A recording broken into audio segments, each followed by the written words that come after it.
Hey, what's going on, everybody? And welcome to episode 135 of SDGC for Thursday, January 31st.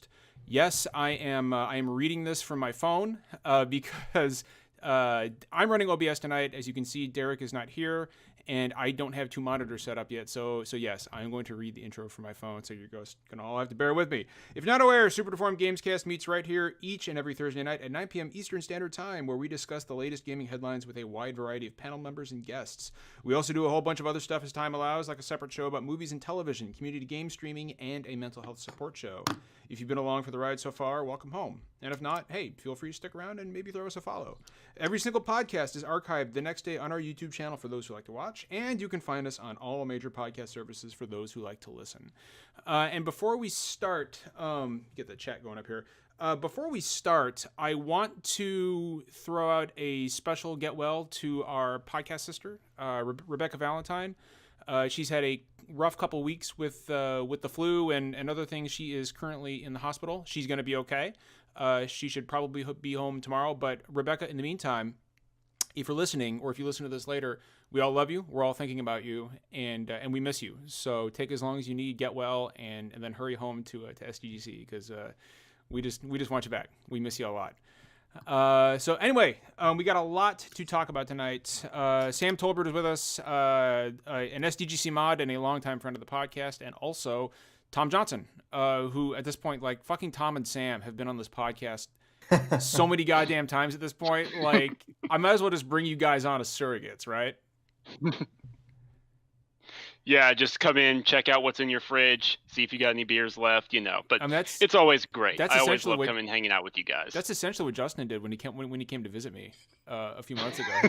He came in, looked to see what I had to drink, and then he left. He put on my Infinity Gauntlet, and then he dipped. Peace. You're out of snacks, loser. Tom, is your mic on? Can we hear you? No. He muted himself. Yeah, Tom is completely. I had Discord off to the side, and like the corner was clipped off, so I didn't see the little mute mic next to it. It's all good, man. All right, so there's a lot to talk about. Let's get right into it. So for topics tonight, we're going to talk a little Resident Evil 2. We're going to talk about the cancellation. Well, it's not really a cancellation, but more of the restart. Yeah, the reboot, I guess you could say, of Metroid Prime 4. We'll talk a little bit of the Anthem beta, or it's not really a beta though, it's a demo is what they called it, but maybe they should have called it a beta. Absolutely.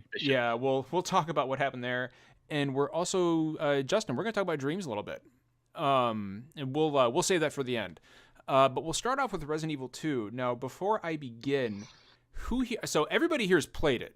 I know that for a fact, right? Everybody here has played Resident Evil 2. Yep. How many of you have finished it? Sam, Justin, myself. Tom, you have not finished RE2 yet. No, I've seen most of it like through work, but I haven't finished it myself. I've been playing it pretty slow because I have like 8 different things to play right now. And Brandon, you neither. You have not finished the game. I'm like halfway through Leon A because I had computer troubles I had to fix. Oh, that's right. Yeah. Oh shit. Yeah. But the good news is that's all going well, so I'm back to playing the game. Awesome. Okay. Nice. All right. And I restarted it because I switched platforms. What are you playing it on? I had it on PC, but I wasn't like I saw how much better it looked on like an HDR like OLED TV at work on 1X, so I got it on 1X so I could play it on my TV. There you go. Because I don't want to mess with long long HDMI cables, and also I've been there. To max that thing out at 1080, it takes more than 6 gigs of VRAM. So I had better performance on Xbox. Well, and Jeff, you just met Mr. X for the first time. I was waiting for that. Yeah. I'm almost there myself. I'm like right there. Maybe I'm probably the only person here who never played the original game, I would guess. I didn't get Actually, very far. no. I saw playthroughs of it. I know a lot. Like I could tell you everything about it, but I never actually played the original myself. Really? I played so much of that original game in my friend's basement. Oh my god. Yeah, me too. Friend's basement was where I played it too because I wasn't allowed to get it. So I had to on like a 16-inch tube TV in his basement on like a picnic table because his parents didn't know that he had these Zombo games.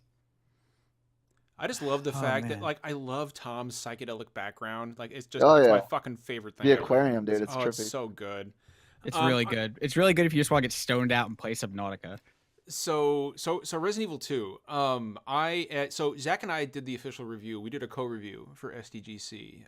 We got a couple codes, and so we reviewed it. We did a co-review. We played it together. Well, we played it, right next to each other. Like, we didn't actually. Obviously, he's playing on Xbox One, I'm playing on PS4. But we were talking back and forth while we were playing it.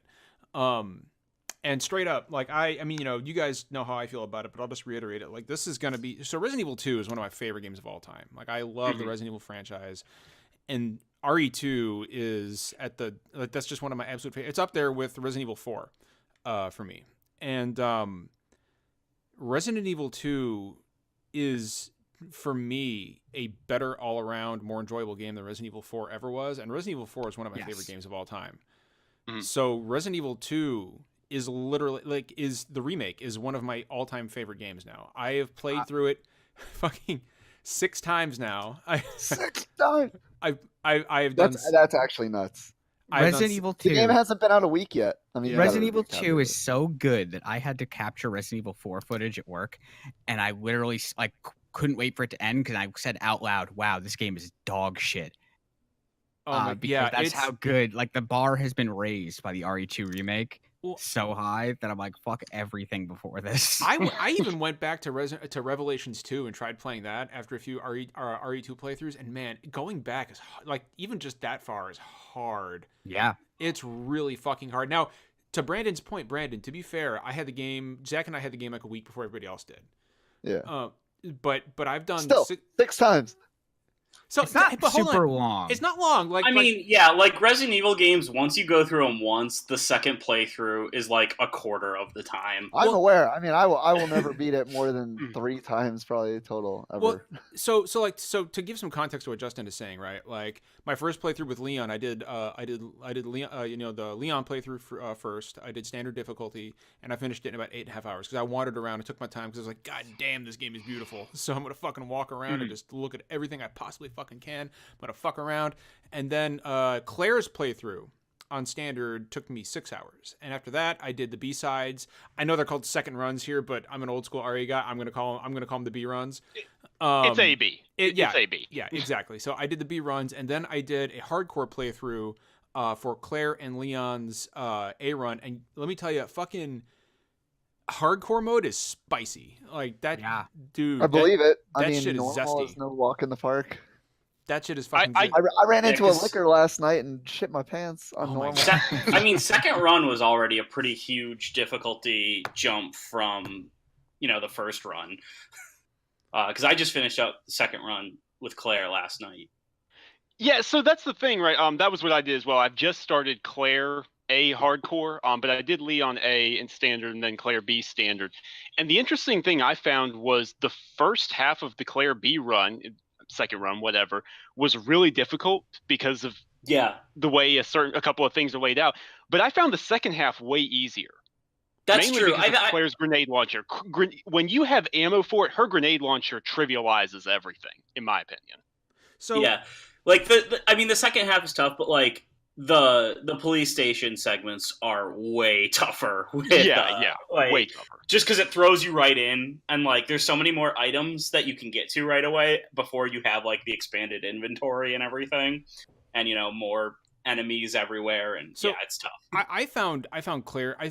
Full stop. I found Claire's playthroughs, regardless of difficulty, regardless of which run it was, I found them much more difficult than Leon's playthrough because her arsenal sucks. Like I am not a fan. Like that revolver she starts with is awful. The grenade launcher can't hold a candle to the shotgun. The Uzi is, or it's an LMG, but come on, I mean, it's a fucking Uzi. I just was not a fan, and it stinks because I kind of prefer her path more than Leon's, because the orphanage, which is new to Resident Evil 2, that the orphanage was not present in the original game. The orphanage is wonderfully creepy. There's a great new take on Chief Irons, who's a prominent character from Claire's run through in the original Resident Evil 2. I love all these things. And I love that walk of Claire's through the, like, to get to the orphanage, which I thought was really great and creepy and effective. Yeah. Like her path is well, it's different than Leon's. So I'm not going to say anything. Yeah, exactly. Yeah, that's like really good. I really like that. Those expanded sections in the middle of each campaign. I thought those were really neat. Yeah. But the thing is her arsenal stinks. Like, she gets a weapon in the second run, and here's one thing I don't like. Because it's not all wine and roses, right? Like, I love this game, but no game is perfect. I'm not a fan of the main weapons on the B-run stuff. Leon's weapon is powerful. Like, he gets his 45 caliber handgun, and it's powerful, but he holds it in the most goofy fucking manner, and I can't get over how incredibly weird it looks. He literally holds it like that. And I'm just like, what are you doing? Like, what? Like, wait. That's dumb. And the only ammo you get, unless you make it, you don't find 9mm. Well, Jeff, your screen is like flashing weird. It's like a strobe light. Yeah, it's the auto white. It's trying to adjust the white balance because the lighting is. Okay, no, I was just like, whoa, is this like a party at Jeff's basement? But no, Jeff's lighting is just going fucking haywire. But no, like here's the thing about the second runs, right? Is that, like, you only find 45 caliber ammo. There's no 9mm ammo. So if you want to use your pistol, you're kind of shit out of luck unless you want to waste gunpowder on making 9mm rounds. And Claire's that was something that I ran into a lot, John. Like, I would be like, no, I want to use the grenade launcher. I want to use this. And it's like, oh, well, here's more 45 for you. Here's more 45. Oh, I hope you're ready for a crap ton of 45. It's like, no, I want to use literally every gun except this one. There is an abundance of 45 caliber ammo on the second runs. And I hate that 6-shooter that Claire uses in her second run as her main weapon. I hate it. I can't stand it.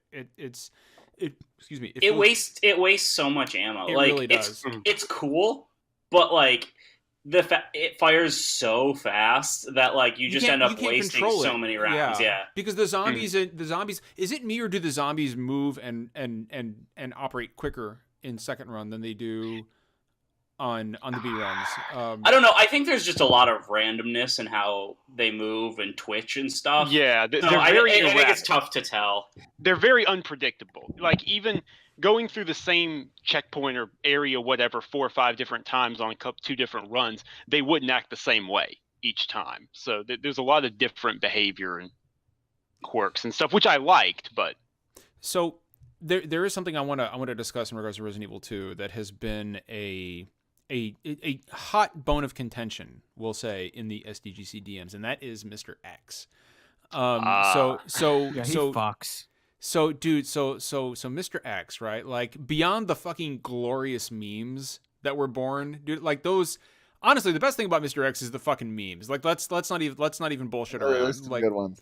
I have had X Go and Give It To You stuck in my head since that game released because of every single edit with him in it. Like, I've actually stopped listening to those memes because I'm gonna play through this game. This is gonna be one of my go-to games for years. It's just how I do my favorite games. And but if I listen to one more of those, I'm not gonna be able to fucking, man, I wish I had somebody bringing me drinks. I'm not gonna be able to fucking play this goddamn game without hearing X Go and Give It To You every time Mr. X is stomping around the fucking police station. So I actually want to throw it to Tom and Jeff first. We'll start with Jeff with Mr. X. So I thought, and so yes, Julian points out Mr. X isn't even his name. He is the tyrant. But Mr. X is kind of a name that was gifted to him by the Resident Evil community back in the PlayStation days. And in the novels. Was it the novel? It was the novel. It was the novel. It's in the novels. No, it's in the novels. I did not know that. He's the same tyrant from the first game? No. He's a different one. There's multiple model tyrants. Yeah, as you get deeper into Resident Evil lore, you will learn that there's more than I'm one. I'm good. Jeff, let me explain to you about Resident Evil lore. Yeah, like Mr. X is like a nickname that kind of has become canonized. I think even the developers have used it when talking about the remake. Oh, they have. They had an interview about Mr. X, and they called it that. Come out a couple of days ago. Like. So I want to throw it to Jeff, because Jeff, I was super excited for you to run into Mr. X, because you had seen a bunch of stuff on Twitter about, like, I feel like I was almost wondering whether or not the moment would fall flat for you, because I felt like it had almost been hyped up to you too much. Well, like, the game. What did Brandon say? The game hasn't even been out a week. When did it come out? Last Friday. Last Friday. I feel like it's been out a month because I feel like I've been heing about Mr. X my entire life at this point. Like it's just I don't even see the memes because I have like all the keywords muted and stuff like that. But yeah, like he was still scary as fuck. It's just the way I was playing the game. I was like, I've been playing in short bursts, like 30 minutes here or there, and every single room I go into, like I'm just thinking like, is he in here? Is he down this hallway? Is he here? And I'm just like scared out of my fucking mind the whole time. And then actually, funny enough, I kind of had actually let my guard down when I ran into him. It was like a hallway I'd cleared out like a million times. And I was like, all right, I'm just gonna, put out this little fire here and go through this door. And I was just looking for items on the ground. And like the ground was on fire in that hallway. I'm not giving too much away. It's pretty early in the game. No. So I was like, I had the camera pointed down at the ground to make sure that all the flames had gone out, so I didn't like light myself on fire. Oh, no. So like I had the camera pointed down, and then I see this thing moving in front of me, and I like pan it up, and he's just fucking standing there. So it just worked out absolutely perfectly. But yeah, those footsteps, man, I like. Fuck, and then I got cornered with him, and I ran into a hallway, and there was a liquor in there, and the liquor was like just tossing me around. Then I'd get up, and he would punch me in the face, and then back to the liquor, and I was like so fucking ready to quit. Like I hate this game right now. But I powered through. So, like, Tom, I don't know about you, but in the original game, spoilers for anybody who hasn't played the original game, Mr. X was not in Leon's campaign at all, right? So he was only a Claire thing for people who don't know that. So, seeing as how I did a Leon playthrough first, I was like, okay, at least I don't have to deal with the tyrant, right? That's fine. And then I round that fucking corner, and he pulls that helicopter up, and I audibly, like, I was like, holy shit! And I was like, oh god! And I turned around, and I ran back out to the rooftop, and like I rarely ever get like audible when I'm playing a game by myself, but I was down here playing on this TV behind me. I had all the lights off. I had my Sennheiser headphones on, and I couldn't hear. And he's coming at me. I was like, shit, fuck, like audibly, and I didn't know what to do. And so I just ran back down the hallway. I was not fucking expecting that at all, Tom. John, so the medallion. So one of the 3 medallions you have to get is the one that's behind the C4. So that one gave me a oh fuck moment when you first start spinning the dials, you can hear something crawling around. Oh yeah. Right? Yeah. Right? So I canceled the puzzle, started looking around. I was like, okay, well, I'm going to kill the zombie and then go back to doing the puzzle, right? And then so I'm looking around, no zombie. I go back to do the puzzle, hear the skittering on the walls. And so I finished the puzzle, and then there it is, drops right down. I was like, fuck. Fucking liquor, dude. Like, so... There was a moment I was playing the other day, like, I was walking down a hallway, and there was a liquor, and it was early on in second run, and I didn't have the supplies to deal with it. So I was just like slowly walking, under it down the hall. I had turned around, and then all of a sudden I see its shadow start to move across the window, and this, so I was tracking it by where the shadow was because I couldn't actually look at it. Every single window I have come across that I have boards for. I'm telling you. No, I want to ask Tom real quick. Tom, who did you start with Leon's campaign? Yeah, I started with Leon. Okay, so you weren't fucking expecting Tyrant either. I mean, okay, so I was. I knew exactly where he was going to come because I had to edit like 13 Resident Evil 2 videos full footage beforehand. So I knew exactly. I turned that corner. I'm like, okay, when, like the second the helicopter crashed through, I'm like, all right, I'm going to go to the other side of that thing, and then when I walk around that corner, he's going to lift it up and he's going to walk through. But the thing that like threw me off was I was used to him being like a scripted, like sequenced enemy from RE2. Yes. As opposed to being like more of a roaming guy. We talked about this last week. About like I'm not used to him just being like a roaming enemy. And the fact that I could just be doing a thing and just hear him stomping around. Oh god. Fucking great. And that's the thing, right? This game has incredible audio design. That's something that I've absolutely loved about it, is the way you can hear him stomping around 2, 3, 4 rooms away. And it's like, okay, I really need to think about this. Is he over there? or is he way off in the distance? How many seconds do I have if I duck out of this hallway or if I jump out of the star's office? And that really added to the tension. That's one thing that I thought was really cool about it, because I play with headphones all the time, and the game actually has like real-time binaural audio. Yes, it does. Like really good 3D audio. And like that was one of the things that was really impressive about Mr. X, is like you can tell what floor he's on, like you can tell how many rooms he is away, like, and positioning and stuff based off of just those giant footsteps. It's really cool. I mean, I heard one of the best sound effects I've heard in a game in a long time last night. It was when if you have the flash grenade and when you use it as a defensive item, it shoves it in their mouth. And if you shoot the grenade right after he shoves it in their mouth, it makes this like amazing ping sound. Real quick, it's like similar to like an M1 Garand in a war game. Real quick. I want to give a shout out. We've got some new viewers in chat, so welcome, guys. We hope you stick around, and let's all also give a shout out to we got all our mods in chat today. So all the mods are here, so we appreciate that, guys. Keep on protecting us. Keep on protecting our chat. I have something I want to say. So like, I find Mr. X terrifying, right? Like, and I found that it wasn't so much the sight of him as it was the sound of him, to kind of hearken on what Sam was saying about audio design in the game. Like, because let's face it, right? Like, he's a big, goofy looking fucking guy who looks like he was made out of clay in a trench coat and a hat, right? The trench coat and hat is just, So he is like the big chungus. But there is something about the way he moves that is and sounds that is so terrifying to me. And I think what scares me about him is that no matter where he goes, he's like one of that painting. He's like that painting you see, like no matter where you go in the room, its eye follows your every move. Like, that's what fucking Mr. X is, right? Because when he's walking up the stairs, he's looking at you. He never, wherever he goes, his head turns. He never breaks fucking eye contact. And for whatever reason, that really freaked me the fuck out. And there was a moment when I was on the east side of the building. No, I'm sorry. I was on the west side of the building, going up those stairs. You know those stairs that lead all the way to the top if you keep going?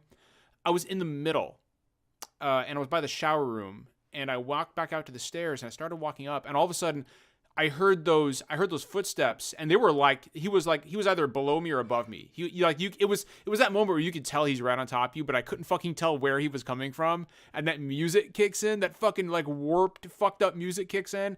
It's the worst. Oh my god, dude! And so like I'm getting like audible, right? And I was like, Jesus fucking Christ, where are you? And so like. Like I'm playing, and I was like, okay, he's coming from upstairs, and I turn around to go down, and boom, there he is, and he fucking punched the shit out of me, and I yelled, I went, God damn it, fuck, and I dropped the controller, and Vicky heard me upstairs, and she was like, are you all right down there? And I was like, yes, I'm fine, like, don't worry about it, I just shit my pants a little bit, but it's fine. Like, I actually don't find Mr. X all that scary, but I think he is a very fun like mechanic. And I actually liked him a lot more in second run than in my first run. In the first run, he's more of a threat. Yeah, he's definitely way more of a threat. In my first run, I felt like he was just really easy to dodge around. And I mean, he's also kind of random for how he moves. Tell me how you dodge around him, if it's that easy, because I need some fucking help. It's luck. It's luck. It's absolutely luck. If you're in a narrow hallway and he's coming at you, it's always in a hallway, and he's there. Well, and I need to go in. Yeah, and that's something I was actually talking with Derek about. I saw Derek say on Twitter is like, the difference between him and Jack Baker, like in Resident Evil 7, is the Baker Mansion loops in on itself. You have a lot of different escape paths. You have a lot of different routes that you can duck and dive.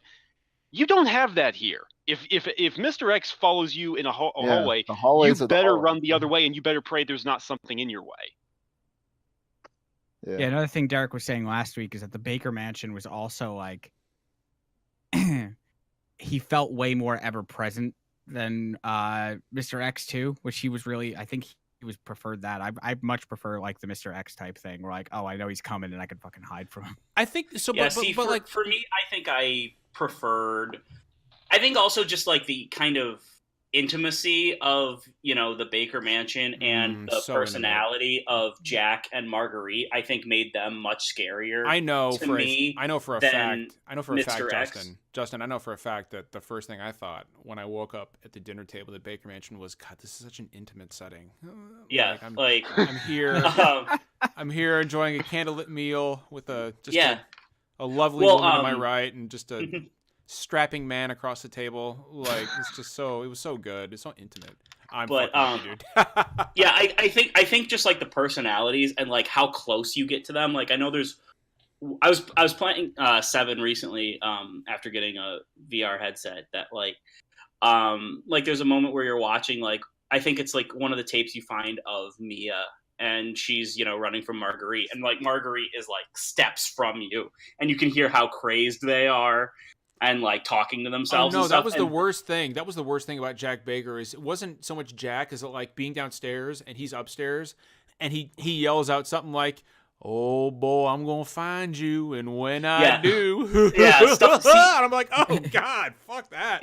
Like stuff like that really, really kind of made them a lot creepier to me. Like the fact that Mr. X is just kind of a walking brick wall. I think he kind of loses some of that for me. So I'm definitely in the minority on this because most people seem to find him very effective. Well, I find him very effective, but I'll tell you, and I'll throw this out to the group here, and actually let's hear from Jeff or Tom on this one first because they haven't finished the game yet. But I find Mr. X scary, but honestly, the scariest fucking thing in the game for me were the lickers. Yep. Yes, it's the lickers. Not even close. Like, lickers. Like when I hear that clickety clack of them crawling on a fucking ceiling, or like listening to them sniff the air, like, and the worst thing ever is like when one of them is on the wall or on the ceiling and you're walking under them and you're being super quiet, but then you keep walking and you can hear them just like slowly crawling after you, trying to find you. I'm like, no, man, no, that ain't right. It's probably worth the 3 shotgun shells. Yeah, I was gonna say I find Mr. X scarier because I can't fucking deal with him. He's just there, and the only way I can deal with him is like run away. Like when I run into a liquor, you're talking about creeping around. I have not once tried to be quiet. Like if a liquor shows up, I am just fucking emptying everything I have into it until it's dead. Like if I see a liquor, I'm exterminating it. I need to know that when I come back to that hallway, it's safe. So go ahead. Go ahead, man. No, please. I was just going to say, I think what it comes down to is the difference between scariness and tension. I find the lickers scarier, but I find Mr. X more tense because I can't get rid of him. It'll take a bunch of ammo, and then I've earned myself 30 seconds of breathing. I think he's just going to keep on coming. Well, it's a different kind of scare, I think, right? Because with the lickers, they're terrifying, especially on the second run where you don't know where the fuck they are compared to the first run, and that's all I'll say about that. I'm fucking dropping out of fucking nowhere.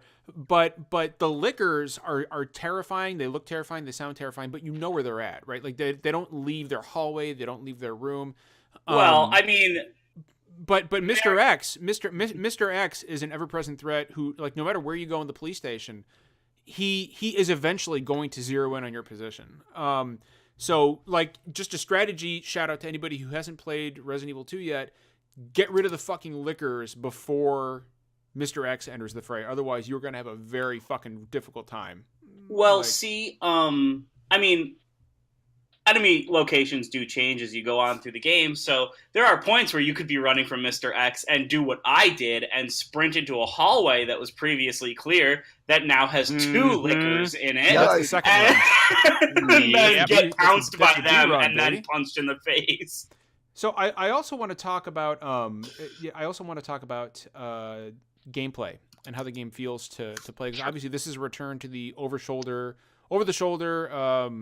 Resident Evil 4 style gameplay, Resident Evil 5, and honestly, I feel that it's not a full-on action game.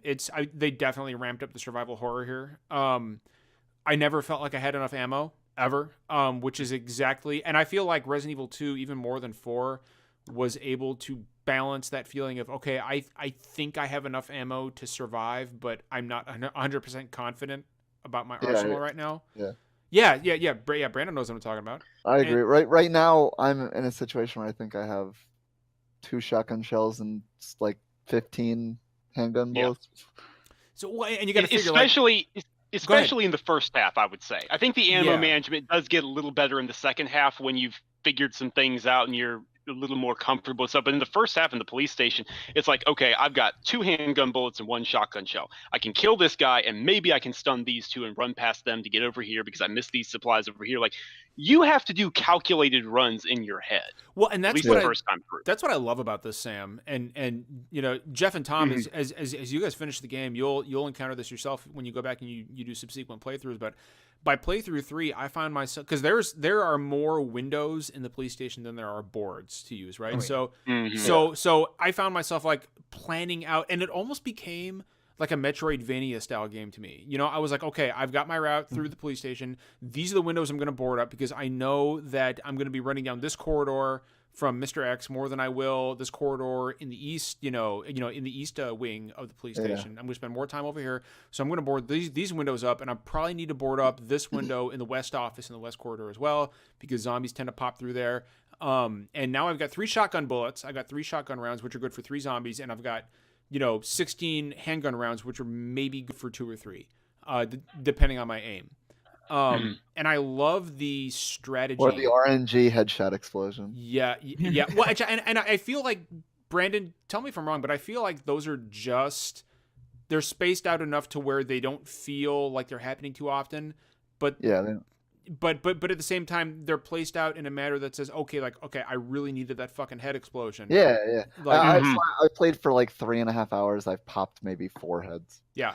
See, for me, I almost wonder if it's like weighted towards the beginning of the game, because like early on in the game, I got way more of those than I did later on. Yeah, or it's like weighted, like if you have a lot of ammunition, you're less likely to get one or something. Because I had like 30 bullets, and then I played like an hour last night, and just in this one span of time, I went into like 3 different rooms with like 1 or 2 zombies in each one. Every single one of them, I fucking put like 10 bullets into its head. It fell down, and then I went to the next room, put 10 bullets in each of their heads. Went back to the other room, and that one was back up, and I put another 10 bullets in it.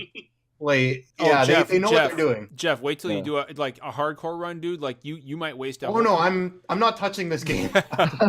you might put a whole fucking clip into a zombie's head and have it do absolutely nothing on a hardcore. Well, and it's definitely weighted. Jeff, I highly recommend at least doing a second run, because there is a lot of different story stuff in second run. I'll probably do it eventually. It's a very stressful game, and I feel like I'll need a break. Sure. Sam, after the first one. Sam, I'll ask you this, and we won't get into specifics simply because the rest of the guys haven't finished the game. But sure. I will say that to understand the full scope of the story and to get the good ending, like you need to do a second run. You need to It's good as it was. Like, it's great. Like, it felt like a couple of pieces were missing. Definitely just from the ending scene alone, and after the credits, some stuff that happens. It's like, okay, I need to go back in there. I need to see the second run. I didn't feel like I had the full story completed, the game completed, until I did Claire's second run. Well, and basically what that means is that, I won't spoil what it is, but Claire and Leon each have a different final boss. And on the second run, there is a final boss. So, and then you get a what is considered the true ending of the game. So that's all I'll say about that, but at least do the second run on your second playthrough, and it'll feel like a more complete experience. And I wanted to mention the DLC that's coming out for the game, the free DLC that's coming out, the Ghost Survivors on February 15th. I don't know how much you guys have read about this. Tom, have you guys done any reading on this over at GameRanx? Which one? Sorry, I got hit up by text. No, dude, it's fine. No, dude, it's fine. The Ghost Survivors DLC for Resident Evil 2 that's dropping. We briefly talked about it, but I didn't know what it was. It's 3 new characters. It's like the gun shop owner. Yeah, Kendo. It's Kendo, the mayor's daughter, and some one of the guys from Hunk Squad. Yeah, it's from Hunk Squad, and it's just one of the other guys. So there's conflicting information about this, right? Like, so what I had read initially, what had leaked was that it was like almost like a roguelike. Like, there were things that were going to change. There was going to be a shop to buy in-game items. Excuse me. And there was going to be like a new enemy that you wouldn't encounter in the regular game itself. No indication as to what that is. But I have no idea. Like, are they dropping all 3 characters at once, or is this going to be something that's given like piecemeal?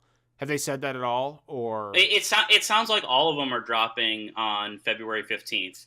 And it doesn't sound like it's like a roguelike thing. It sounds like they're all little story.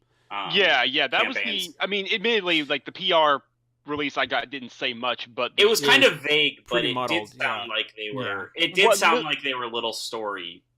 Yeah, it sounded like I'll tell you right now. What I'm expecting is 3 different 25 to 35 minute stories. That's what I'm expecting. That's what I'm expecting. Here's the interesting thing. Somebody data mined the actual game itself, and there are files for character models and voice actors for Ethan Winters and Chris Redfield. Yeah, that Chris Redfield one is the new one where he looks like a fucking... That could just be left over from 7, because it was the same exact model for 7. No, but I don't know. But dude, Ethan Winters, like, there's an actual character model for Ethan Winters. There's a third-person character model for him? Yeah. So, well, I mean, also, I saw the credits last night, and there was the voice actor for Chris, actually listed as Really? I didn't see that. So it's... I wouldn't be surprised if, they did, like, a Mercenaries thing down the line. That'd be cool. So we actually have a question in chat from Glorious War. Do you think they'll have single player DLC like RE7 with like an Ada DLC? I would love that. Honestly, I feel like that would be a huge waste if they didn't do some kind of like Tom or Brandon. You guys who've played RE4 a bunch like me, like an assignment Ada style thing. I would love that. Yeah. And even if it's not Ada's free, just so cool, and we don't get to play as her enough. Ada's awesome. I love all the characters. Honestly, I think all the characters, their depictions, the voice acting, the character models, all of that was solid across the board, in my opinion. But yeah, Ada is one that's like, she's interesting, she's cool. I'd like to get her to get more screen time. Plus, but even if it's not, I think there's also a good. I don't want to spoil it for the guys that haven't finished the game yet, but like I think there's definitely a good hook you could do for like an Ada DLC. So let me throw this one at Tom because I'd love to get his opinion on it. So the rumors are that both Resident Evil 3 and Resident Evil 8 are in development. Of course, I'm talking about a remake of Resident Evil 3. So there was a leak the other week that said, hey, Resident Evil 3 is already in development. Because basically Capcom knew that they had a winner on their hands, and the game apparently, by the way, is selling very well. It shipped 3 million copies already, so it's doing the Steam numbers were through the fucking roof. I saw that actually, yeah. RE7. So I guarantee you that they're going to make Resident Evil 3. Like for me, that's a fucking given, right? But I think it's almost guaranteed. Well, but here's the deal, and I want to get Tom's take on this first. There was a leak today that hit Era, and I don't visit Era a lot, but I did read this one because it was basically a guy claiming to be an insider who I guess has talked about reliable stuff before, who claimed that Resident Evil 8 is currently in development. It's going to be a continuation of the Evelyn storyline, trying to kind of figure out how that BOW line came to be. And it's going to go back to the third person stuff, like RE2 remake and RE4.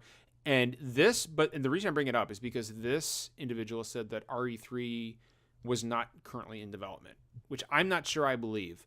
So I will say if it's in development and then they put out a statement saying that if fans want it, they should ask for it, that really fucking annoys me.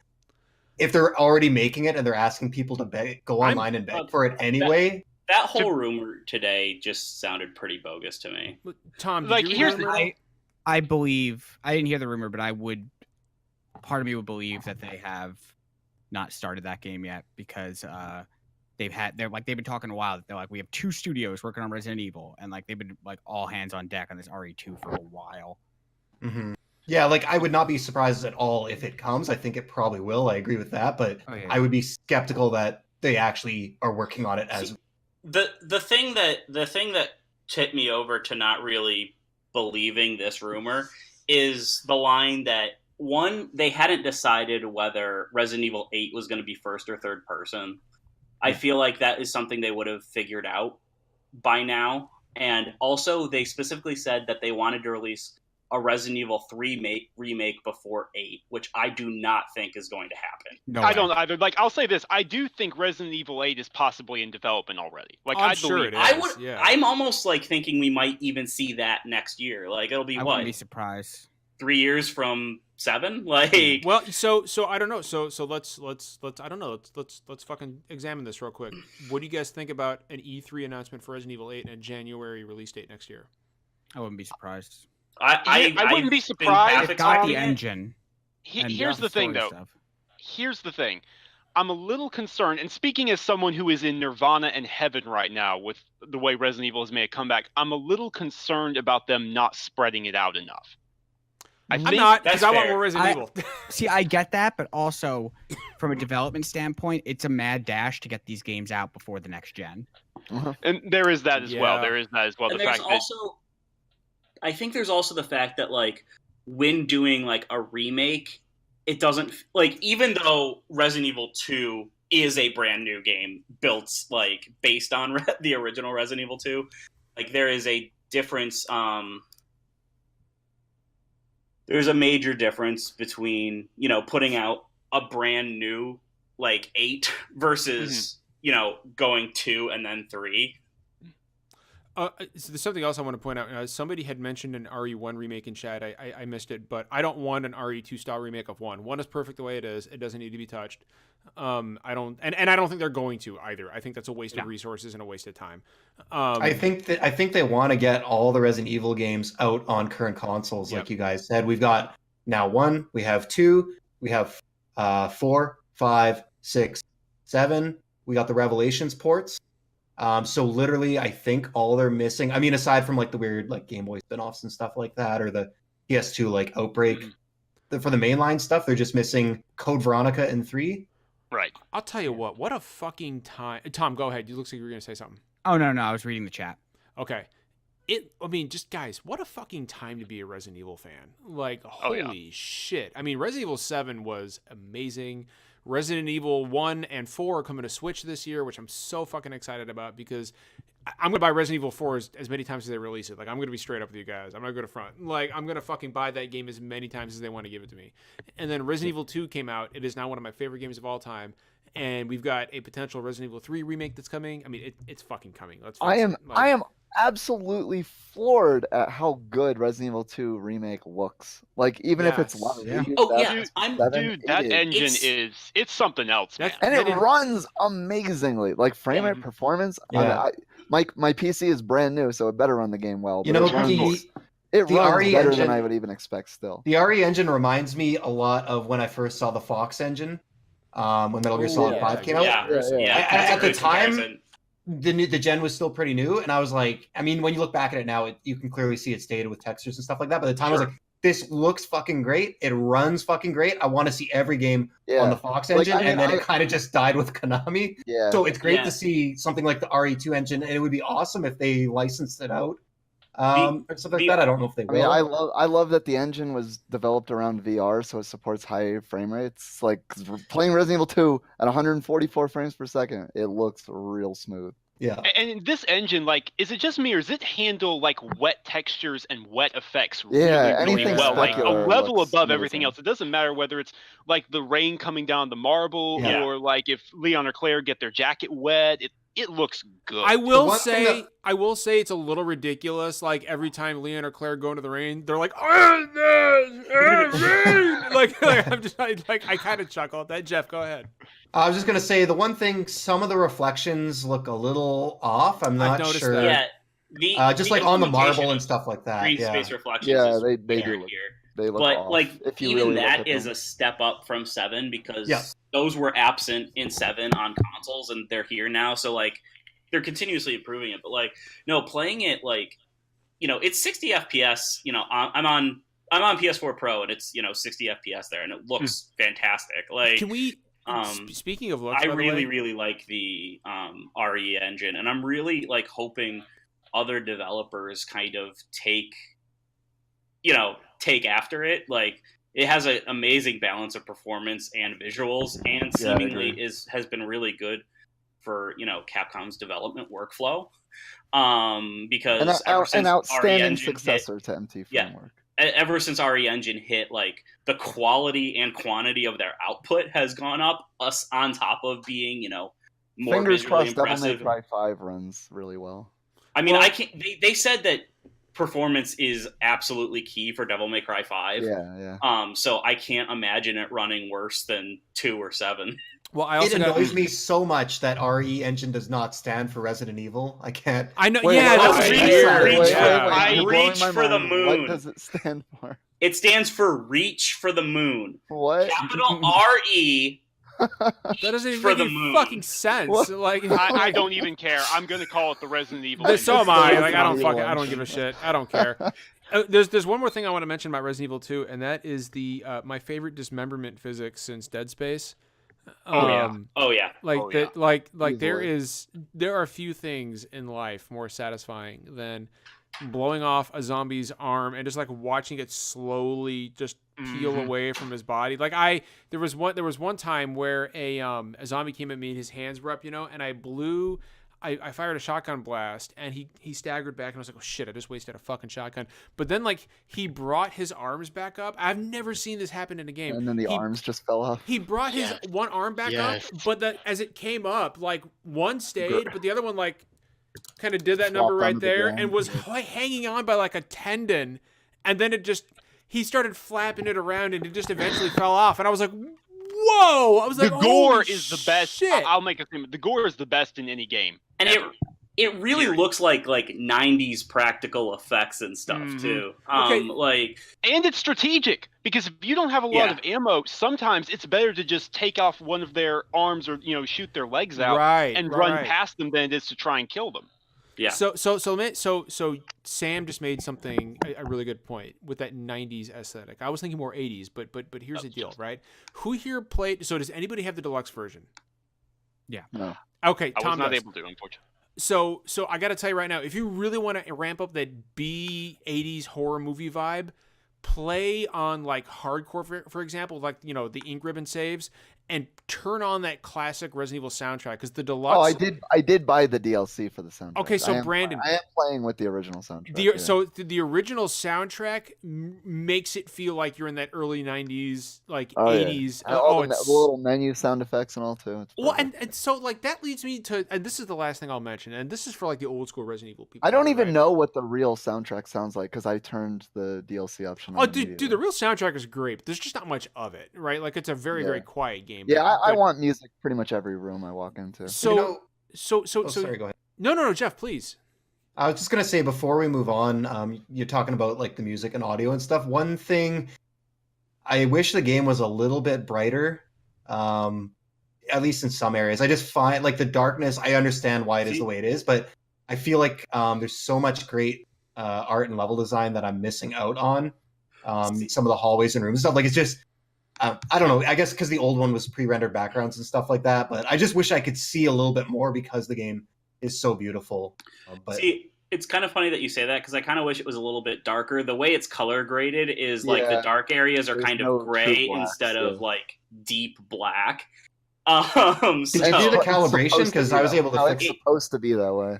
It's supposed to be that way because like I have the stuff set up through the HDR calibration and everything. Like I could. Even Digital Foundry said like they want the game to be a little bit gray. Yeah. For the blacks. So I just want to point out we've actually got some more people in chat who've never been here. So welcome. We hope you guys stuck around. Please throw us a follow on Twitch. We would really, really appreciate it. So one more point I want to make about Resident Evil 2 is just that I really, really needed this to be good. Like I desperately fucking needed this game to live up, and it did. I'm glad. I didn't get into Resident Evil 7 the way I wanted to. I was afraid we were gonna have to talk John off a bridge if it was bad. You might have, man, because goddamn, I was excited for this game, and it delivered in just more ways that I could possibly describe here. And this is going to be. I'll tell you right now, like I know it's early and this may sound like hyperbole, but this is going to be tough to beat for my game of the year. Like, I mean, I've already played this game. January. Dude, I've already played this game 6 fucking times, Tom. Yeah, I mean, I understand. It's going to be a candidate at the end of the year. It's at the very least, yeah. Just from what I can tell, like based off of release schedule for the rest of the year, like it's going to be tough to beat for me. And like I've kind of been in a slump the past couple weeks, like with, enjoying games and stuff. And like this one I've torn into real hard. This and the Dreams beta, which I'll talk about a little later. So speaking of new topics, I do want to move on from Resident Evil 2. Like, and God, I don't want to. We just started talking. I don't want to either. I just want to fucking start talking. I want to keep talking about Resident Evil 2 all We have night. an hour and a half show. Let's talk about Final Fantasy VII Remake. We can, so Bye-bye. So I would actually love to talk about our Lord Savior Octopath Traveler, and how you like talking about bad games now. Convinced that we're going to get a sequel soon, very soon, Tom. Yeah, but they sequel went into production immediately. Dude, there's a fucking sequel for Octopath Traveler coming. Sure. Sorry, Tom. But what I want to talk about, add even more Photoshop effects onto the background to make them and that's fine. That's style. fine. That's fine. That's fine. You can fucking keep it coming, man. What I want to talk about is something that is, I mean, it's bad news and good news in a way, right? So, Metroid Prime 4, announced at E3 in 2017 with a logo, which is fine. The logo at the time was enough for me. I'm a huge Metroid Prime fan. I love the Metroid trilogy. It's one of my favorite franchises, or franchise. There's more than fucking 3 games. But the Metroid franchise is one of my favorite of all time. It's up there with Final Fantasy and Dark Souls and Resident Evil for me. And so I was super fucking stoked to get Metroid Prime 4, right? I think it was last week, Nintendo announced that the game was essentially being restarted, started from scratch, and being handed to Retro Studios, who, of course, were the developers of Metroid Prime and so on and so forth. Retro, of course, has an incredible pedigree. And so while I am happy that Retro is taking the reins of Metroid Prime 4, which ensures its quality, in my opinion. At the same time, I mean, they essentially started from scratch. So the earliest, in my opinion, that we're going to see Prime 4 is 2021. At the absolute early. This game is now years off. It might not even be on the Switch. Like, we don't know. Switch 2, baby. Yeah, Tom, that's the thing. We don't know how long the Switch is going to roll, right? So, like, this thing may conceivably hit the switcheroo, whatever the fuck they're going to... They're already talking about Switch Lite at this point. I'm happy, but at the same time, you have to wonder just... So the rumor was that it was being developed in multiple locations, right? And which is something that Ubisoft is very skilled at, and EA is very skilled at, but Nintendo doesn't have a lot of experience with. So, and correct me if I'm wrong, guys, but I don't think Nintendo's ever done something like this. Well, also the detail. I kind of want to build off of that because this kind of leads into something I wanted to say. Is since that project got developed, Nintendo's been cagey about who was even developing it, which has been a major red flag for me the entire time. And like, it was like some leaked thing that was like main development was going on at like Bandai Namco Thailand or something, or Shanghai. No, that was the rumor that Bandai Namco was developing it. Bandai Namco, and it was I think it was like one of their Chinese studios, which are usually doing like asset outsourcing. On top of that, and then a couple people have weighed in. I think it was like Jason Schreier and like Imran Khan have talked about how there was a lot of it being made in different studios, and it just wasn't coming together well. And like, I'm just glad that that Retro's taking it back, not even just because it's Retro, because a lot of the people that were on the original Metroid Prime teams are not at Retro anymore. Yeah. But just because like a completely decentralized development cycle from seemingly inexperienced teams is not going to work for a Metroid game. Like, you have to be taking into account how every like item placement, everything in the world goes together. It just wouldn't work. So like, this announcement was actually kind of a relief for me because there was a whole lot of red flags on, the fact that Nintendo kind of was dodging the question of, hey, who's making this game? Which did not bode well. Well, I feel like this kind of took everybody by surprise, right? Like, Tom, like, did you guys see this coming over at GameRanx at all? I mean, I don't know how much you guys get beforehand, but the literal day before, I was making a list of like, here are the new Switch games, like 20 of this year's Switch games of 2019, and they're like, you forgot fucking Metroid Prime 4. I'm like, I literally said, I'm like, yeah, okay, that's not fucking coming out until like 2020. And then literally the next morning, like, yeah, you were right. So really, you got this. This is your fault. You got this canceled, Tom. Yep. So me and Jason Schreier just out there canceling. You guys games. are the fucking. You guys just fucking. Well, Schreier canceled the PS5 yesterday. Oh, that was hilarious. Delayed I love that. No Man's Sky. So if we're talking about Metroid Prime 4, then we also have to talk about Metroid Prime Trilogy HD, which is a thing for Switch. It 100% exists. Yeah, they announced that. I heard they were going to announce that at the Game Awards. They were supposed to. But now I'm thinking, whoa, did we lose somebody? Did we lose? He's back. Jeff's video got fucked up. Jeff blinked. So Metroid Prime Trilogy HD was supposed to be announced at the Game Awards. The game has been done, according to Liam Robertson and Imran. Actually, Imran said this as well. The game has been done for some time. Like it is ready to be put on Switch. They were going to announce it at the Game Awards, but they didn't. And I think that, which makes sense, right? Because I had a bunch of people in the know tell me, hey, you're a huge Metroid Prime fan. Be watching the Game Awards because they're going to announce Prime Trilogy HD for Switch, and I was all excited and it didn't happen, and I think now we know why.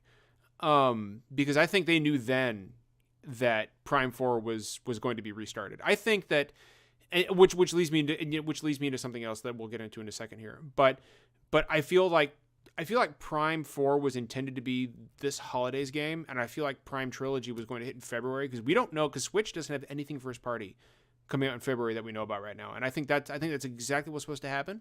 And I think Prime 4 getting restarted completely threw a wrench in that. So I guess I'm asking you guys, we'll start with Tom, and then we'll move on to Sam. Prime Trilogy HD is a thing on Switch, but when does it release now? Like, because the game's not fucking coming out till 2021 at the earliest. It comes out fucking next year because they need to You think so? So you don't think we're going to see Prime Trilogy this year at all? Unless they're desperate for stuff, because they need to like strum up hype for Metroid Prime, like it or not, a series that does not sell super well, the Metroid series. They're not going to put out Metroid Prime Trilogy like 2.5 years beforehand that have people be like, oh yeah, that was a thing, wasn't it? Yeah. They're gonna watch closer, because here's the other thing that sucks is it's been so long since Metroid Prime 3 that I'd say like pretty much anyone like in that under 18, under 21 category doesn't know what the fuck those games are, like that aren't hardcore gamers. Sam, what about you, man? I think Tom makes some pretty salient points. My brother's 22, and I told him about Metroid. He goes, "Oh, it's a fourth one? Did they made more of these?" And he plays video games. Unfortunately, I'm inclined to agree with Tom here. The reality is, I mean, Holiday 2019, I think that was always a bit optimistic for Metroid Prime 4, even Wildly before optimistic. problems. But nonetheless, I think that Metroid Prime Trilogy was supposed to hit this year, because I put together a list of, like, I do this annually, my predictions for, what each of the big three companies are doing, Sony, Microsoft, Nintendo. And I got to Nintendo, and it's like, there's not much to write here. We got Animal Crossing, tentatively. We've got Luigi's Mansion 3, tentatively. And then that's kind of it. I think Switch has got a fucking strong ass year coming, man. Here's the thing. They're going to be the only people with software, because the other two are going to be focusing on hardware. Yep. Sam, you're not even mentioning Gen 8 Pokemon. And there is Pokemon. Yeah, you're right. There is Pokemon. Town is supposedly coming out this year, but I don't believe that. So fucking like you said, Animal Crossing is 100% coming out. You got Fire Emblem coming out, 3 Houses. There's Luigi's Mansion, right? Luigi's Mansion is coming out. Mansion. All the rumors, like every single rumor I've seen, says that a 2D Zelda is coming out this year. Which I believe. I think I think the writing's on the wall on that one. I think we're gonna get a 2D Zelda, which is gonna be fucking huge.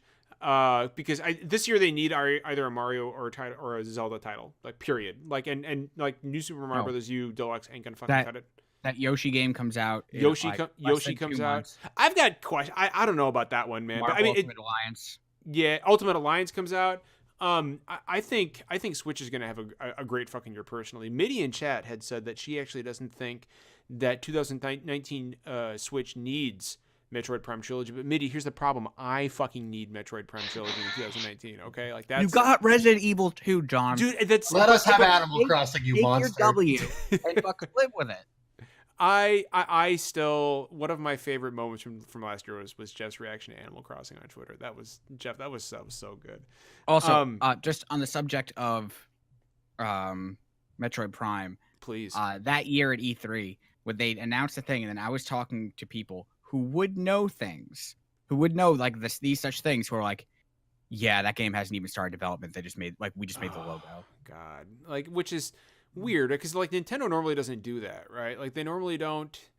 I was straight up told, do not expect this game within 3 years. Oh man. Well, and so now that it's been restarted, like I don't know, maybe 2023, man. Who fucking knows at this point, dude? Restart the clock. Like I also, the clock. Having said that though, I think we are going to get a Metroid title this year, and I think it's going to be a 2D Metroid by Mercury Steam on Switch. I think it's going to be another one of those dope ones where it's like Metroid but soccer, like they did with the 3DS. Please, that year. no. Please, Federation Force. You're talking about fucking Federation Force.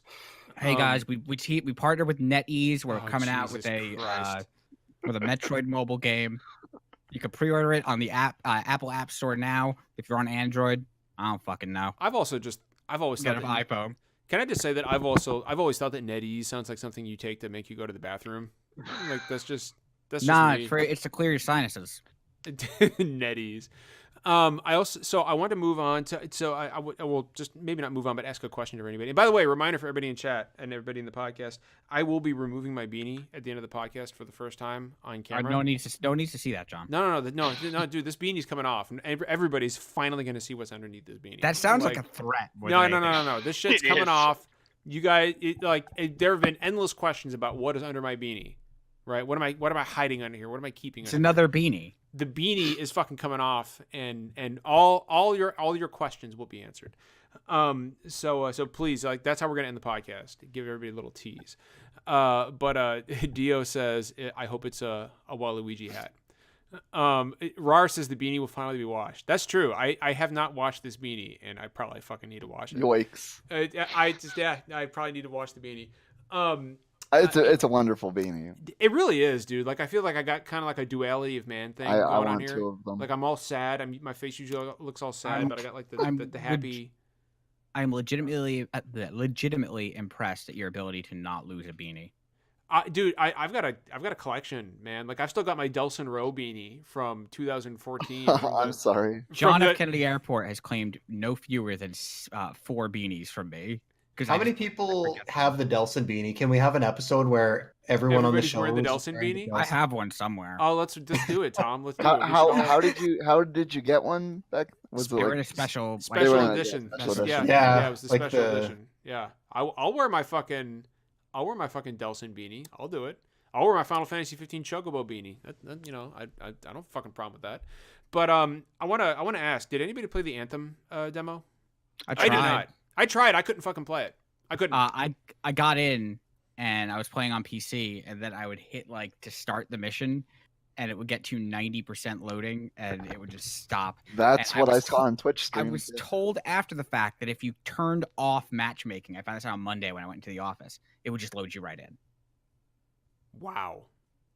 But I wasn't able to do it. So paid $5, $5 American dollars, to join that EA Origin Premiere, whatever the fuck it's called, so I could do the early demo, and I couldn't even play it. They got you. I was given a code, and I entered it, and I tried playing it. I tried for couple hours actually. I was never able to actually get in, and finally I just said fuck it and didn't try again.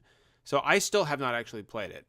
I mean, I have a free copy for my new graphics card. Like, it comes with the RTX cards that you either get Battlefield 5 or Anthem. So I picked Anthem, but, like, I'm not really interested. I have heard very mixed things about Anthem. That is how I would describe my experience. It is very, very mixed things. Like, do you mind if I expound a little bit? No, John? Please, go ahead. Please do. You're probably the combat and the flying are awesome. Like, they're awesome. The flight is real. The flight feels real. Yeah, it's like Iron Man shit, right? Yeah, it is. It feels fantastic, and the way they've incorporated like the waterfalls and the rivers and streams and overhanging rocks of the water is just pouring off into your flight is perfect because you use that water to cool your jets, literally, like to keep your systems from overheating. That's a really cool. Yeah, I dig that. It is, and it feels so good because you just get this whoosh, and then everything cools off for a moment, and you can just keep on going and keep on going, and it looks gorgeous. But holy crap, is it almost sort of like an active reload thing? Kind of like an active reload for your movement. Yeah, that's a good way of putting it. That's cool.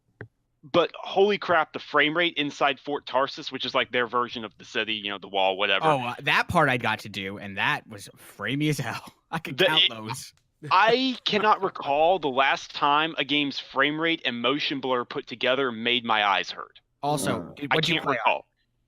I was on the Xbox One X. Okay, so it's like I'm running an 8-core workstation machine. Uh-huh. And that thing was using 75% of my CPU. Oh god damn, dude. At 1080. Yeah, and they Yikes. At 1080? They didn't have any option in it to lock or to cap the frame rate. Nope. So like you couldn't even just cap it at 60. You would have to use like Riva and have 40 to 60. You're just going from 40 to 80 back down to 40. I know a couple friends on Twitter that just actually got sick because there's also no field of view adjustment or anything like that as well. Yeah, that was 70% of my, quite frankly, disgusting CPU, in Fort Tarsus and loading. Mm-hmm. Like nothing was even happening. Well, and they only added. I mean, and NVIDIA optimized drivers will be coming out within like the next. Yeah, and fucking hope so. Yeah, also, you would hope so, right? The weird thing is like they specifically like put out a thing in advance that wasn't. Like, when you're releasing a demo this close to launch, like, or and calling it a demo. Yeah, calling it a demo. They really should have demo. VIP calling I think the naming definitely hurt this way more than anything else because they made it clear that this build was like 6 weeks before the Gold Master, and then there's also going to be, a sizable day one patch. So like a lot of this like optimization and stuff happened afterwards. And, but like when you're releasing it this close to launch, like people are going to just assume that this is what the game's going to be like. It's a problem. Yeah. Well, and like, so like what I had heard, and I think this is an important thing to point out, what I had heard is that hub space was actually added at the last minute because people demanded it. Like originally the game didn't have a hub space whatsoever. And people are like, no. In the original demo, like unveil or something? No, this did. John, you're thinking about something else. That's like the open. There's like an air like a hangar like a loading area. Bay. You could a loading bay area exactly. Where you can hang out and do emotes with your friends and stuff. That's a separate thing that they Gotcha. added. Okay. All right. I don't know. I would know these things if the fucking beta demo had actually worked for me, but it didn't, so I couldn't get in. Yeah. And I've also just heard I've heard the shooting feels rote and like it doesn't feel good to play, and somebody had actually described it to me like they weren't a fan of how after you finished like I don't know what they call the strikes or whatever in this game, but something akin to a strike like you find in Destiny, and somebody was talking to me about it and they said after you're done like it takes you to a screen and then that's it. He was very just unceremonious. Yeah. He was like, it was kind of immersion breaking, and it was very droll, and just kind of like, all right, here's your results screen. That's it. Yeah, I wanted to ask you, Sam. Like, aside from the technical issues with the demo, like, do you have any more thoughts on the game itself? I know you said the flying's really good. Yeah, the flight is perfect. I actually like the combat. The shooting feels good to me. I've heard some people say it feels rote or worn out. Like, I disagree. I think it feels awesome, especially because I played the Ranger mostly, which is the one you see primarily in the marketing materials, and it's basically Iron Man simulator. You can fire rockets out of your wrist and use ultra shoulder-mounted missiles to just wipe out a field of enemies, and it feels glorious. It feels good. Oh, and the customization makes fun of Destiny's customization. That's another thing. You can alter the materials like the leather, the vinyls, markings, the metal materials, how worn that metal material is, give it a paint job for like every single little bit of absolutely everything on your Javelin. Love it. I'm cool with that. I would like to see what people, show on Twitter with that. Yeah. So that's cool. Like the aesthetics of this game is just my jam, but the technical performance, even if all the optimization came after this demo or after this beta's build, whatever, it's a little worrying. The story I'm mixed on because BioWare's kind of, I've had my faith shaken in them a little bit, but at the same time, Drew Karpyshyn actually came back to BioWare to write the main story for this game. That's not something I think a lot of people know. He returned briefly to outline the main plot and the major points and all that. So I'm curious, but I'm just not sold yet. I can't do a day one purchase. I just can't. So let's build off that, Sam. And this is for the whole group, and we'll throw it at Tom first. Sales wise, so this drops what, February 15th? Yeah, it's like 22nd. 22nd. 3 weeks. 15th is Crackdown 3 day, baby. Crackdown. Ooh boy. Well, technically, that's the 15th. If you pre-order on the thing, this also comes out. Oh, it's got a spreadsheet. Right, yeah. I pity any game coming out near Crackdown 3 because that shit's gonna. Here's the thing. I'm concerned that much like Crackdown 3, they're sending Anthem out to die. That's what I was gonna ask. Because I haven't seen a single TV ad. I've seen very bad. Oh, I've seen a ton of ads. I haven't seen shit. Like I said, I've seen NVIDIA a ton is giving away for free with their graphics cards. Yeah, no, EA has also made statements that are saying like they're planning a huge marketing campaign for Anthem. I think where the fuck is it? Yeah, I wouldn't be surprised if the game like needed a delay, but they're just like, okay, well, it has to launch before the end of the fiscal year, kind of thing. Which is, I mean, big games like this always need a delay. Like nothing's gonna be smooth. It just reminds me a lot of the Andromeda lead up. I remember on this podcast, we just kind of were like, when are they gonna really show? I remember Andromeda. When are they really gonna start selling Andromeda? And then it just kind of came out. And then the gifts came out. Yeah. So like I don't like. Do you guys remember that first showing of Andromeda? It was just a guy. It was just the main character walking forward down a hallway, like an empty plain hallway. What, Samuel popped out and your voice went away. What? Yeah, you cut out. I heard, like, okay, you guys. Can you hear me? Can you hear me? Yeah, I'm back. I heard. Yeah, do it's you guys just remember? No, I was just gonna ask if you guys remembered. Like the first thing we saw for Andromeda was that main character just walking down that blank ass hallway, and that was it. That was the demo, and I was like, oh, okay, well that doesn't. Real talk. I feel very much that same way about Anthem, where nothing feels lived in and everything feels boring. Yeah, the game. I mean, I haven't played the demo, but everything I've watched, this is why I have no interest in it. It feels like a pitch for a game that doesn't really exist. Like even Destiny 1, when content bare, like vanilla Destiny 1, like the world still felt fully realized and lived in. Like when I walked to a place. Maybe this is just EA's fault for not selling me the game properly. Yeah, maybe I'll really like it. I don't know. Possible, I mean, this is something I've mentioned before, but I've really felt like the past couple of years, EA has dropped the ball a lot with marketing their games. Like Battlefield, the ball with their games. I kind of feel Battlefield like 5 didn't even have the same kind of lead up as a typical Battlefield game. The marketing for that was really weird. Yeah, it came in real quiet. And like that sort of thing has been happening for a lot of EA's games for the past few years. I'm not sure if it's entirely on the game or just EA's weird current marketing strategy. I mean, Battlefield 5 is so fucking good. There's no way that's on the game. It's got to be an EA thing, and I don't know what's going on with their marketing department. So, I think my concern with Anthem is that it's like I almost said Destiny 2. The Division 2 is coming right on its heels, and I have heard nothing but glowing fucking things about the Division 2. See, I've heard nothing about Division 2. I keep forgetting it's even coming out. I've heard absolutely nothing. I know people who have played it, and they're like, "Oh god damn, this is the game! Like this is what like just the Division and making it." I mean, I liked a lot of things about the first one.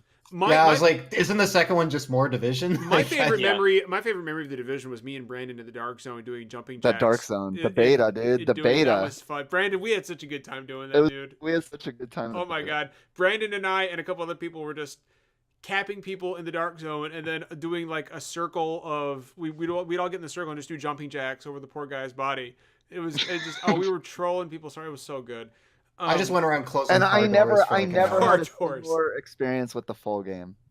unfortunately. It was good. It was good, and I'm actually really looking forward to the Division 2. The Dark Zone was way too big. I never ran into any other players. Like the Dark Zone had a lot of problems, right? And I have heard that they've solved a lot of issues with the Dark Zone. Yeah, I bet they did. But like the beta Dark Zone was like this tiny little place, so there was people everywhere. Yeah. It was like a legit PvP zone. And then I get to the Dark Zone in the real game, like there's fucking nobody. I'm the only person here. What the fuck? Yeah, because you're right. It was too big. And the servers were too. What's the Dark Zone, Brandon? Not the Friend Zone. The Friend Zone. But so Mitty asks, did you see the email on the Division 2 about the government shutdown? I haven't. Yeah, I've heard about this. I haven't seen it. We were talking about it in chat. It's apparently fake. If it's fake, so be it. If it was real, it's fucking hilarious. It's actually funny if it was real. I need to check this out after the podcast. I got that email. I was hoping it was real because I opened my phone and I just started cackling. I thought it was great. I'm like, okay. So where did it come from? If it wasn't from Ubisoft, somebody just mocked up a fake like email that came from Ubisoft that was, for Division 2 that said, hey, if you want to see what a real government shutdown looks like, check out Division 2. And then also had, immediately after in their received file, an apology about our previous email.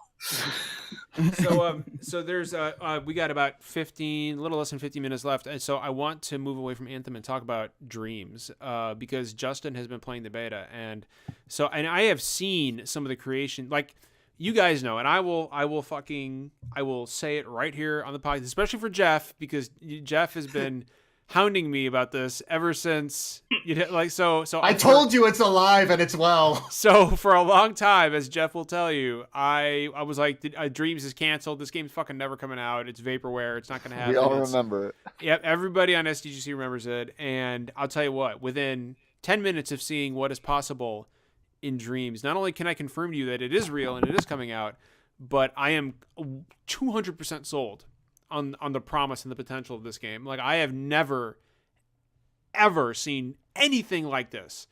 From whether it be platformers to first-person shooters to fucking RPGs to horror games. Like, I mean, I don't even fucking understand how this is possible. Like, this should only be possible with Jesus or voodoo. Like, that's the only things that could explain Dreams to me.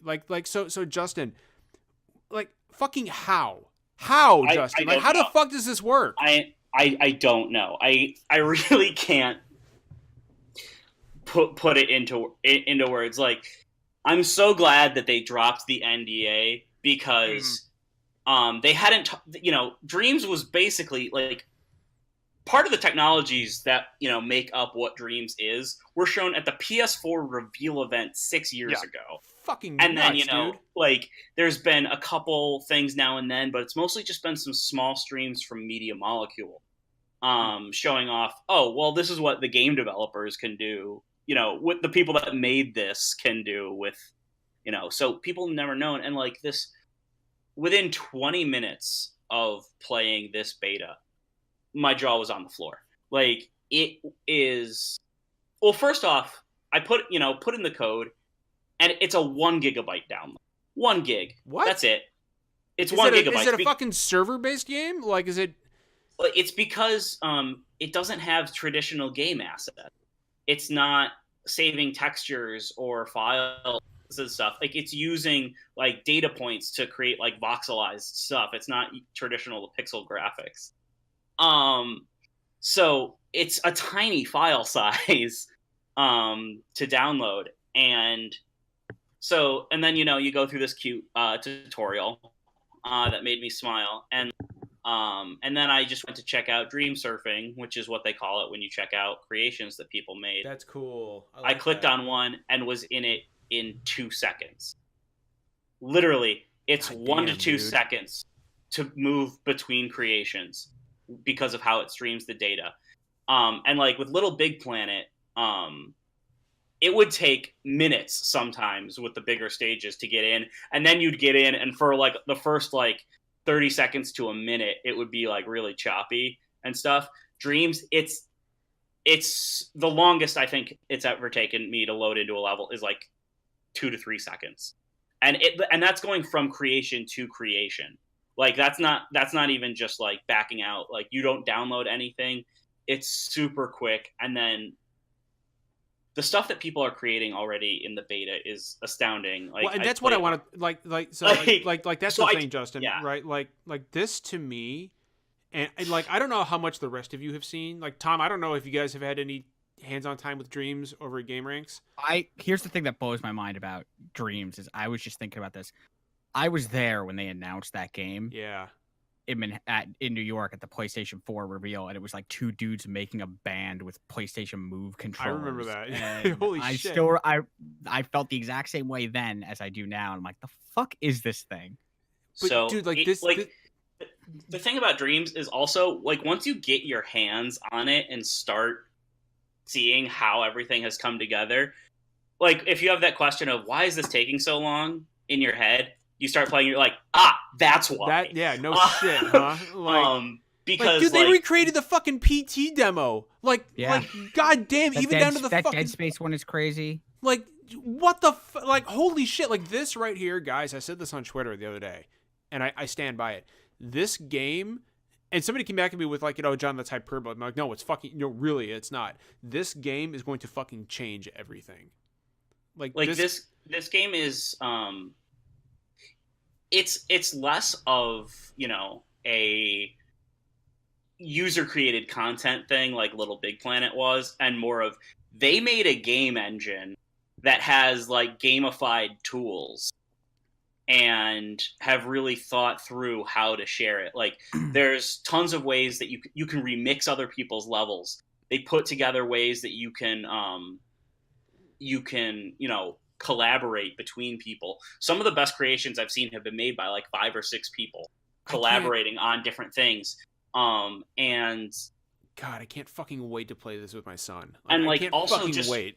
Like more so than Little Big Planet. Like I loved Little Big Planet, but like the whole time I was playing it, it was hard to make anything satisfying for me. In Little Big Planet. Like it wasn't. I would intuitive. Always fall through like seams and cracks in the stages. Yeah. Nothing ever felt as good as the Media Molecule made levels. And also, like, it felt like that was a game that was made more for creators. This, if you want to just play, you can do that because of how quick everything goes with, going between various creations, reviewing them. I'm really excited for that. And, like, I'm really excited to see the curation tools because I would love to get into some of that stuff. I've been trying to do stuff, make my own levels and stuff, and it has not been going well. I spent a few hours even on that today. I'm not good with them. The tools and stuff are great. I'm just bad with them. So here's a question: When do we see this coming out? Like when is the actual release date? That's what I was gonna ask. They've only said 2019. This beta. They said 2018 before that, and 2017 They said 2018. The only date they've given before was 2018 for the beta, and then they put it out on like December 20-something 2018 it's still for like the first wave. 2018. Like let's not fucking let's not fuck around. Yeah, like, it's still accurate. From what this is the most polished beta I've ever played. Like by a substantial margin. There's been on for 6 years. I should fucking hope so. But I mean, Media Molecule is also a tiny, tiny team. Well, Sony should keep tradition. They launched Tearaway literally on Xbox One launch day. So they should launch Dreams on PS4 the day the next gen console. I just want to point out November next year. Harambe's Cock in chat says, anybody excited for the premiere of Butthole Bandits 19? So that's the other thing, right? Is like you're gonna get a lot of bullshit that comes with the Dreams, and like so Sony. Yeah, I was playing Toilet Simulator earlier today. Jesus Christ! But honestly, so far, people have really been on their best behavior. Like Toilet Simulator is like the only thing like that I've seen. Like people haven't been putting in particularly sketchy content. Like the most. Like, I mean, there's Toilet Simulator, and then there's one thing that had some zombies covered in blood. But, like, for the most part, people have been really well-behaved in Dreams. It's really disappointing. By the way, I also want to point out, I've never seen Harambe in chat before, so welcome. But I'm not saying your full name ever again. Not ever gonna do it. I'm not ever gonna say Harambe's cock. You just did. Yeah, but that's the last time. So if you stick around watching us in the future and you ask another question, I'm just gonna call you Harambe, okay? Because not doing that, man. Sorry. A couple questions from the chat. Glorious War asks, what do we think the selling of it is going to be? Should it be free to play or a lower price point to maximize the player base? I'm not sure. I given the development time and just how detailed these tools are, I think selling it for less than $60 would be tough. Let me buy it for 30, but make it so I can't make anything and I can only play other people's stuff, because that's how I'm going to play that game. It also is coming that's fucked up. It also is coming with a full single player thing from Media Molecule. It's like three different styles of like full campaigns, fully made in the same creator in the same creator suite that is open to players. Well, and Rar also asks, is it in VR? The beta does not support VR. The full game does, right? The whole game, or they said maybe potentially post-launch, it'll support VR. Okay. I imagine they have to be a bit more stringent on like performance requirements and stuff for VR. Oh, yeah. So you guys know, you guys just know that like there's going to be some weird Pornhub shit games being made, and like Sony's going to have to like curate that really closely. Well, not only that, but I wanted to say, like, I've seen people like the remake of Dead Space, or someone did like a 3D Cuphead, and it's like, and that stuff is cool. Don't get me wrong, I love it. There's copyright issues. But they're going to deal with some copyright strikes if they don't.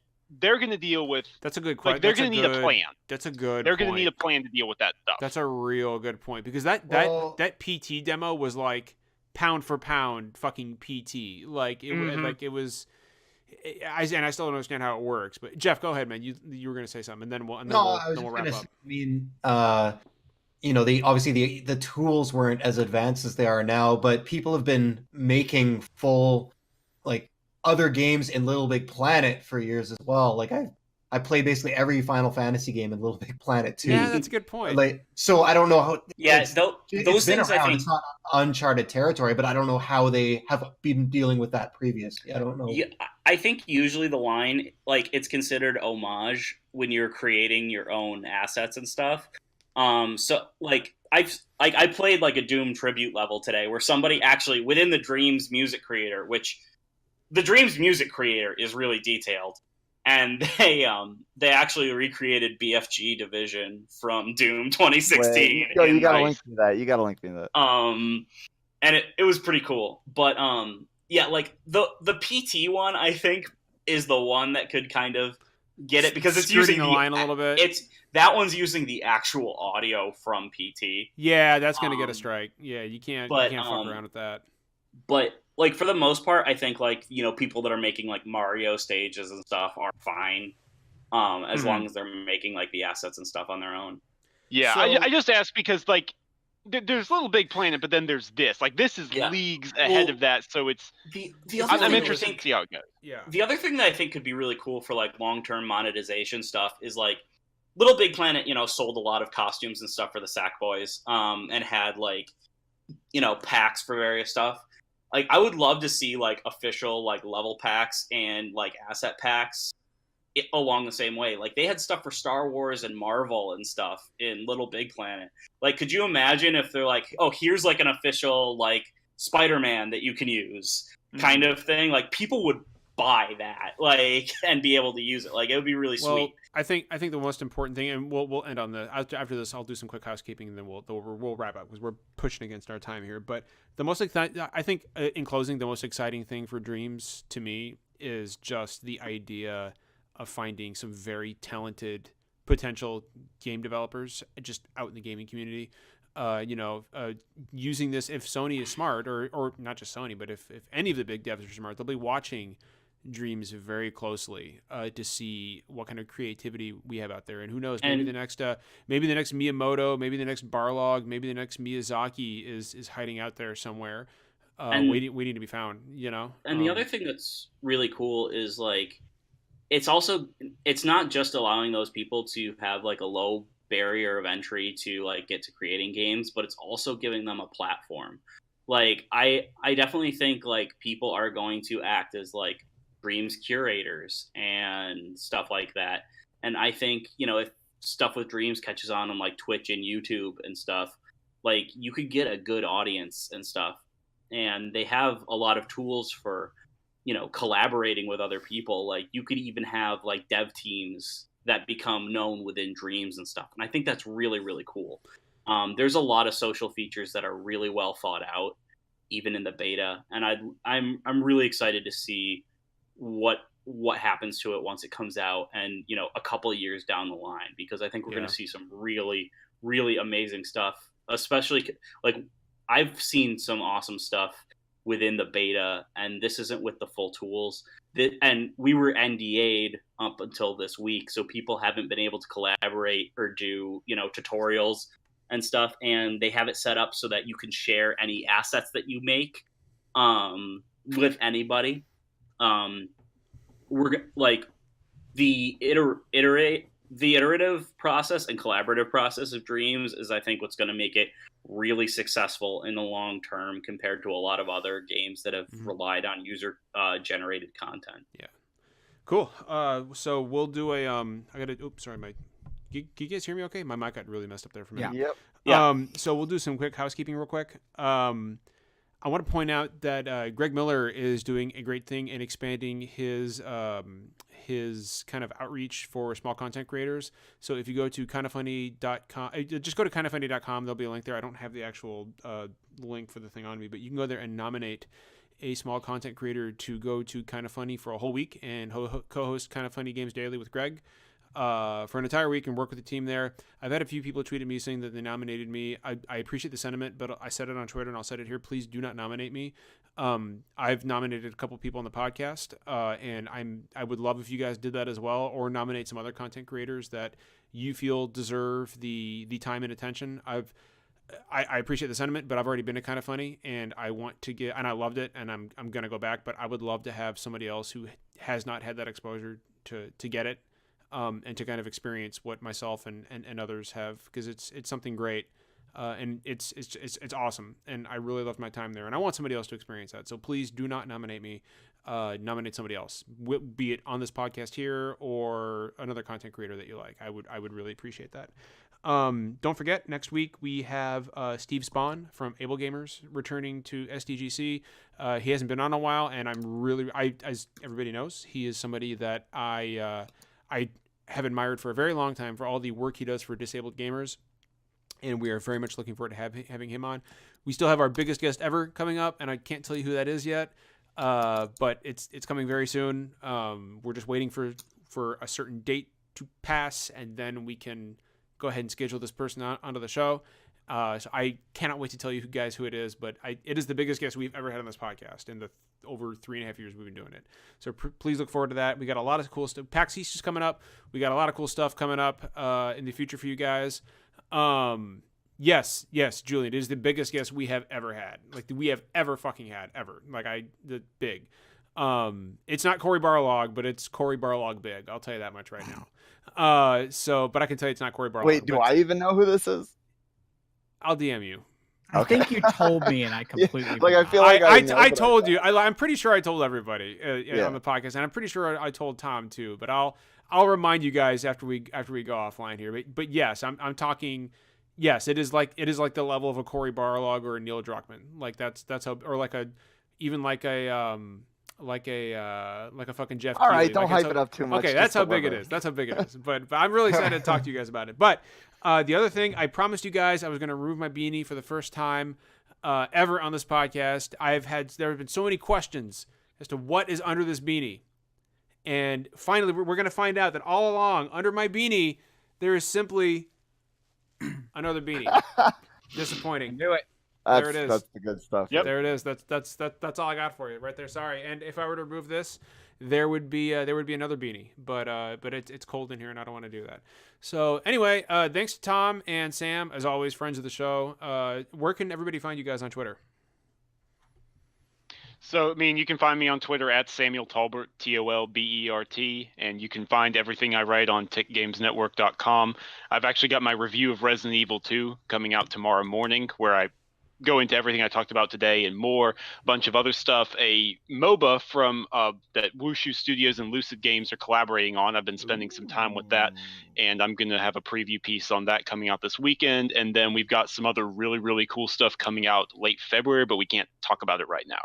So yeah. Jeff, how dare you talk about my head in chat like that?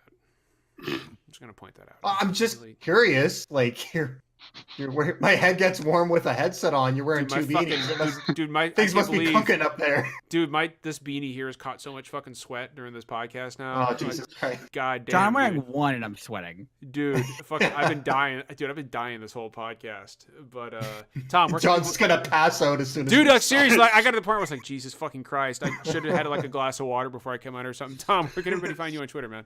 You can find me on Twitter at @TomJohnson. You can find the stuff from my day job at youtube.com/GameRanxTV. And you can find writing stuff at sidequest.com occasionally. I would have nominated you or Andrew to go to Kind of Funny, but you guys have like 3 billion fucking subscribers on YouTube. It's 4.7 million. Yeah, it's not 3 billion. Yeah, I think you guys are doing okay. We're above small content creator, I think. Just a little. All right. Well, we're glad before we get going, for SDGC, we've been doing a few streams lately. So Finn has been streaming his playthrough of Kingdom Hearts 3.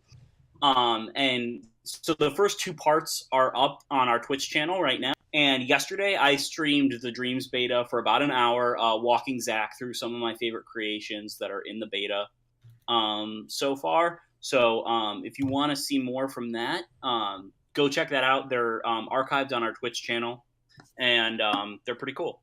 And of course, this podcast itself will be up on YouTube tomorrow and all major podcast services around the world. And with that, thanks to Sam and Tom one more time. And as always, it's not always poetry, and we don't always agree, but we always keep it real. So we will see you all next week with Steve Spawn. And big extra thank you to all the new people we had in chat. Please stick around. Join us next week. We'll see you later.